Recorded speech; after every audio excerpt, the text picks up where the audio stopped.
Ketika publik menanti kejujuran, tetapi yang datang justru pengalihan. Itulah kesan yang tertinggal setelah kemunculan Reza Gladys di podcast Denny Sumargo.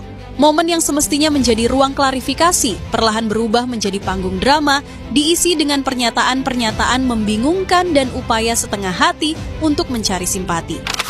Kisah dimulai dari Reza Gladys yang mengakui bahwa dalam kasus pemerasan dan tindak pidana pencucian uang yang menyeret Nikita Mirzani dan asistennya, dialah yang lebih dulu menghubungi Dr. Oki.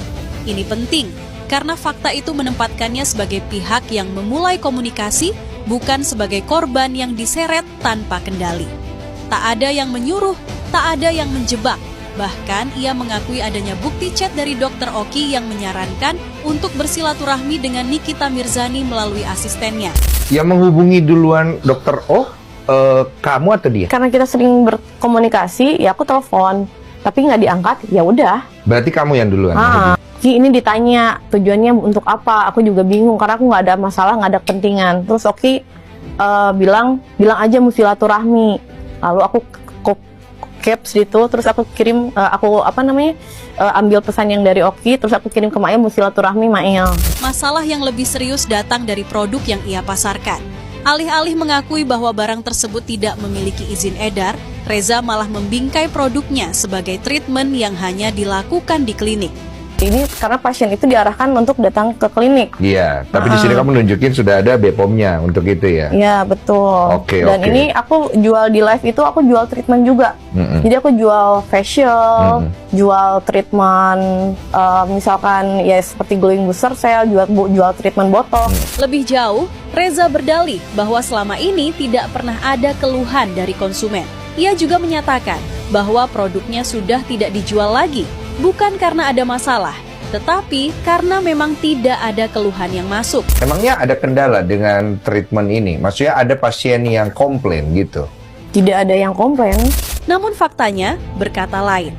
Beredar rekaman yang memperdengarkan pengakuan Reza sendiri bahwa ada pasien yang mengeluh setelah menggunakan produknya. Ia bahkan menyebut alasan tidak menjual lagi adalah karena produk tersebut memang menimbulkan masalah. Itu yang iya si booster cell itu tuh buat pasien buat di klinik. Kayak aku malah ikut aku kan. Itu 2023 kita jualan itu.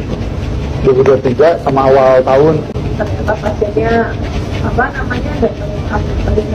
makanya kita nggak jual lagi.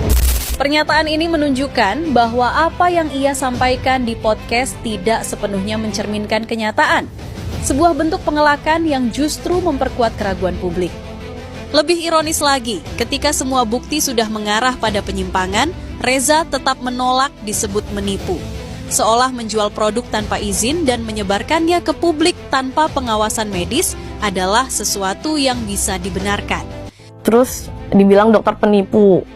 Walaupun yang jual skincare dokter, jangan percaya, dia penipu masyarakat. Jika itu bukan bentuk penipuan, maka kita layak bertanya, berapa banyak korban yang harus jatuh dulu baru seseorang bisa disebut penipu di negara ini? Dan bagian paling lucu adalah ketika ia membahas gaya hidup mewahnya. Flexing di media sosial dibantah dengan alasan sekadar hiburan. Ya sebenarnya kan ini di media sosial mungkin kita butuh hiburan ya kok ya. Padahal semua tahu, flexing bukan bentuk hiburan. Flexing adalah strategi membangun citra, agar publik percaya, agar konsumen yakin, agar dagangan laku. Tapi, saat kebusukan mulai tercium, narasinya mendadak berubah. Bukan pamer, tapi hiburan. Bukan salah, tapi disalahpahami. Seluruh podcast itu pada akhirnya hanya menjadi arena cuci tangan. Air mata jadi alat, kesedihan jadi tameng, drama jadi perisai untuk menolak fakta. Dan yang sedang Reza Gladys pertontonkan bukan klarifikasi, tapi seni halus bermain sebagai korban dalam cerita yang dia ciptakan sendiri. Dan terakhir, alih-alih mendapat simpati dari masyarakat, yang terjadi justru sebaliknya. Ribuan komentar negatif membanjiri kolom komentar di video podcast Denny Sumargo. Ini bukan sekadar reaksi spontan. Ini tanda bahwa publik sudah jenuh dengan narasi yang tidak jujur. Masyarakat sudah tidak mudah lagi digiring ke sana kemari. Mereka bisa membedakan siapa yang berbicara berdasarkan fakta dan siapa yang sedang bermain sebagai korban untuk menutupi kesalahan. Bagaimana menurut Anda? Ada